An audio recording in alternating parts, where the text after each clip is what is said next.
Hello students, in the last lecture we see the introduction of electric heating, classification of electric heating and the direct and indirect resistance heating. So today I will discuss the next topic. So the first is requirements of good heating material. The melting point of the heating element selected should be high so that high temperature can be obtained. It should have high specific resistance so that small length of wire is required to produce the given amount of heat. It should not oxidize at the temperature of the furnace, otherwise it requires frequent replacement of element. To have a constant resistance of the heating element, it should have small temperature coefficient. So this is the requirements of good heating material. Means first is the melting point of the heating element selected should be high so that high temperature can be obtained. Means melting point high, um, and it should have high specific resistance. It should not oxidized, and to have a constant resistance it should not oxidate at the temperature of the furnace. This is the requirements of good heating material. So next is the different types of heating material. So first is the type of types of alloy, that is nickel and copper is the first. So the composition is that 45% of nickel and 55% of copper. Second is nickel chromium iron. In this 60% of nickel, 25% is iron and 60% is 16% is chromium. In nickel chromium, 80% is nickel and 20% is chromium. In iron chromium aluminum, in this 20 to 30% of chromium and 5% of aluminum, and the 65 to 75% iron. So the maximum temperature of operation, nickel copper is 400 Celsius, nickel chromium iron is 950 Celsius, nickel chromium is 1150, and iron chromium aluminum is 1150 to 1350. So the third is SP resistance at room temperature of 20 Celsius is the 49 micro ohm meter per centimeter cube, 11,049 micro ohm per centimeter cube, 10,949 micro ohm centimeter per cube, and so on. So the special quantity is that 8.88, 8.28, 8.36 of nickel chromium and 7.2 for the iron chromium aluminum. Next is the causes of failure of heating element. What are the causes of failure of heating element? So first is the oxidation and intermittency of operation. Second is formation of hot spots. Third is embrittlement due to grain growth. Fourth is contamination and corrosion. So we see the in brief what is the oxidation and intermittency of operation. At high temperature, heating element get oxidized and scale is formed on the surface. This process is continuous and tenacious. Second is formation of hotspot. Hotspots are the point in heating element which are at higher temperature than main body of elements. Hotspots are occurred due to high rate of local oxidation. So the third is embrittlement due to grain growth. All heating alloy containing iron tend to form large brittle grains at a high temperature. Therefore, it is liable to rupture easily on slightest handling and jerks. For this contamination and corrosion, elements may be subjected to dry corrosion produced by other contamination with gases.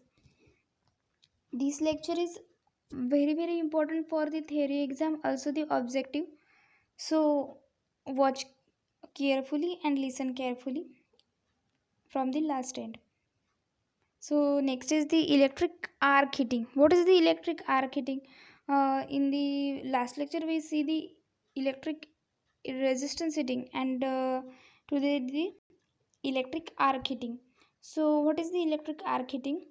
When the sufficient high voltage is applied between two electrodes containing air as a media in between, then air gets ionized and current flows through the air known as arc. The heat generated thus can be utilized to melt the material. It should be remembered that a very high voltage is applied to generate the arc, but small voltage is sufficient to maintain the arc. In arc furnaces, arc is produced by short circuiting the two electrodes momentarily and withdrawing them back. Thus, high voltage is not required at start. So, this is the electric arc heating. Now, the requirements of arc furnace. First is electrodes used should withstand high temperature. Second is charge should be conducting in case of direct arc furnace. Third is electrodes should have long life. Fourth is electrode should have low resistance, hence can be used for higher current capacity. These are the requirements of arc furnace. Types of arc furnace. So there are three types of arc furnace: direct arc furnace, indirect arc furnace, and submerged arc furnace. Uh, the electric resistance heating have two types: direct resistance and indirect resistance. But in the arc furnace, there are three types: direct arc furnace and indirect arc furnace, and the submerged arc furnace. So, what is the direct arc furnace? Working principle is: in direct arc furnace, arc is struck between the electrodes and charge. In this type of furnace, heat is produced by two means. First is due to arc which is struck between electrode and arc is in direct contact with charge. Second is since the circuit is getting completed through charge, therefore current flows through the charge. This current produces heat as I square RT joules. So the construction of this: in case of single phase arc furnace, two electrodes two electrodes are taken vertically downward through the roof of furnace to the surface of charge. In case of three-phase arc furnace, three electrodes are separated at the corners of an equilateral triangle, thus three arcs are formed. Steering action is automatic in both cases as current passing through the charge produces electromagnetic field. The size of furnace is about 5 to 10 tons. For 1 ton's furnace power beyond is 300 watt. So the next is what is indirect arc furnace? Construction and working. The furnace is made up of cylindrical shape electrodes projecting through the chamber from each end. In this furnace, arc is struck between the two electrodes above the charge and heat generated is transferred to the charge by radiation. Temperature obtained by this furnace is lower than that of direct arc furnace. The furnace has to be rocked by mechanical aids by which through mixing of charge is done. These furnaces are used for melting of non. So the difference between direct arc furnace and indirect arc furnace. Parameters are temperature, size, application, power requirements. On this basis, direct arc furnace and indirect arc furnace compare. So first is the temperature. Temperature is achieved is more and temperature achieved is less for the indirect arc furnace, and size is 5 to 10 tons, and indirect arc furnace size is 0.25 to 3 tons. Application of direct arc furnace is to production of steel, and indirect arc furnace is used for non-power metals.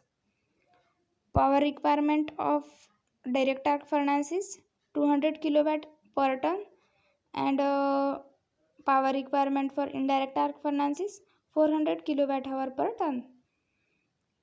So this is the difference. and the electron beam heating.